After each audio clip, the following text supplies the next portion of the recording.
Hi, I'm Andy and this is question 8 on the AQA Mechanics 1 paper from June 2012. For more questions on this exam paper, click the eye in the top right corner.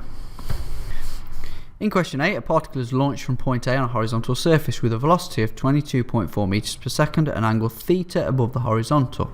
After 2 seconds, the particle reaches point C, where it's at its maximum height above the surface. In part A, we need to show that sine theta equals 0.875.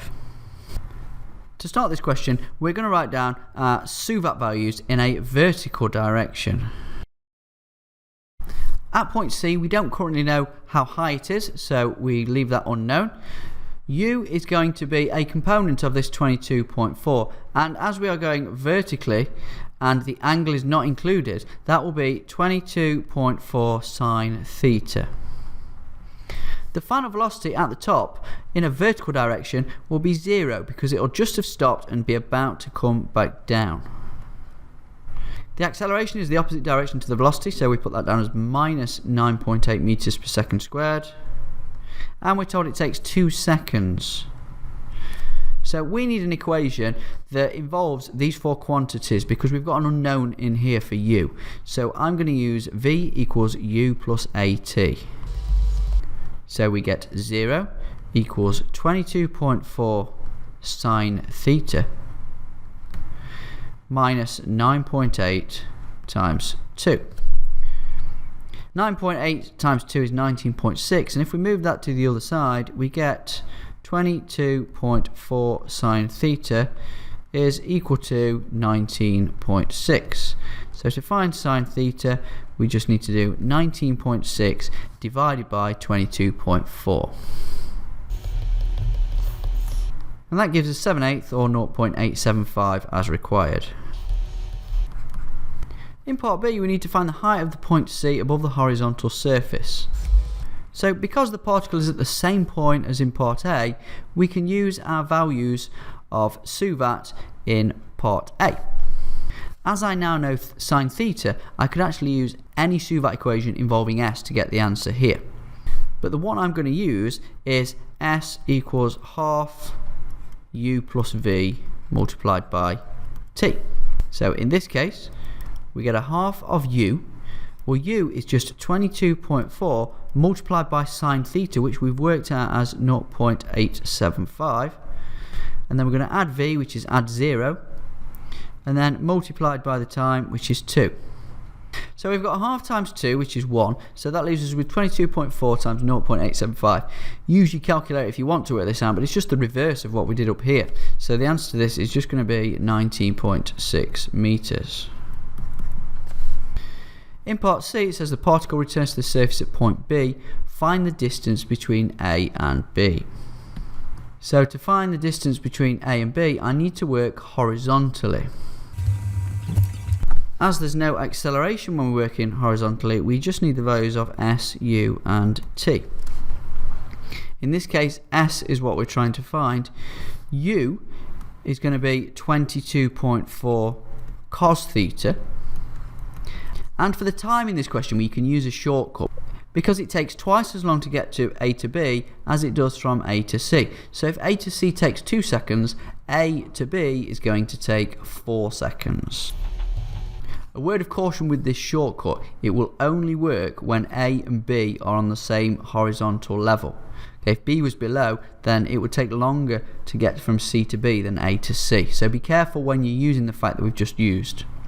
Now from part A, we know that sine theta equals 0.875. Now if you wanted to find cos theta, you could just do inverse sine and then do cos of your answer. But a better way to do it is using a right angled triangle.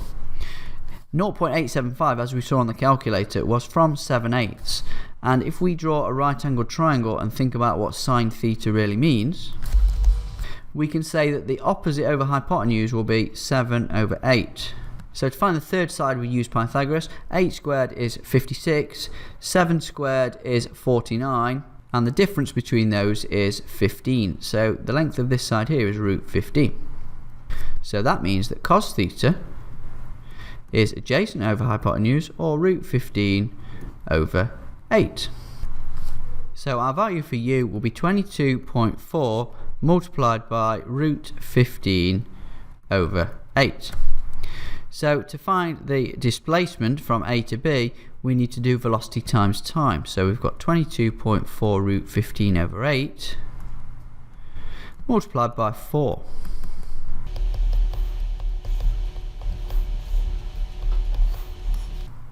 And that gives us 43.4 if we round to 3 significant figures. In part D, we need to find the length of time during which the height of the particle above the surface is greater than 5 meters. So looking at the diagram, imagine that this is a height of 5 meters. There will be a point where it reaches 5 meters, then it will be higher, and then it will come back down here. And we can find, if we call these T1 and T2, we can find these two times and do the difference between them to find the length of time it's above the line. So again, we're working vertically, and because we're not at point C anymore, we need new values for suvat. We're interested in finding out the times when the displacement is 5 meters above the ground, so that's positive 5. U is 22.4 sine theta, but with sine theta as 0.875, we can actually calculate that and get 19.6. We don't know V. A is minus 9.8 as before, and T is the variable we're trying to find. So we want an equation that involves S, U, A and T. So we're going to use S equals UT plus a half AT squared. So we get 5 equals 19.6 T. A half of A is minus 4.9, and then we've got T squared. Rearranging, we get 0 equals 4.9 T squared minus 19.6 T plus 5. I've just moved everything over to the left hand side there. You could then solve this using the quadratic formula, but it's much quicker just to use a quadratic solver on your calculator if you've got one.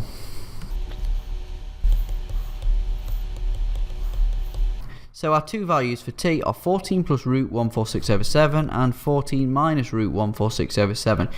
As this is subtracting something, this is going to be the smaller of the two values. So I'm going to put down T1 equals 14 minus root 146 over 7.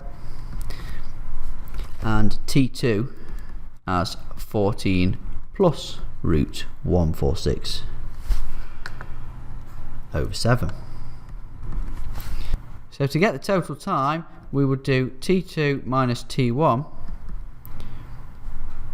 which I'll just do on my calculator.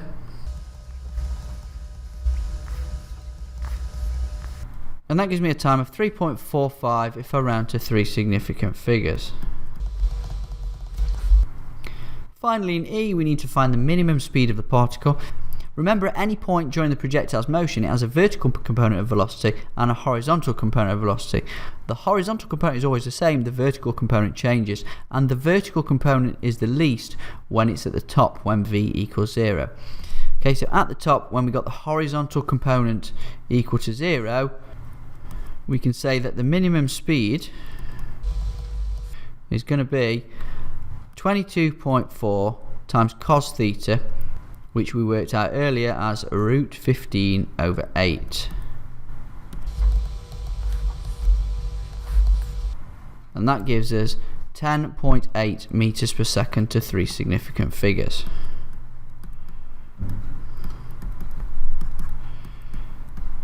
And just as an extra bit, we'll put this is when it's at C. That's the end of this exam paper. Thank you for watching.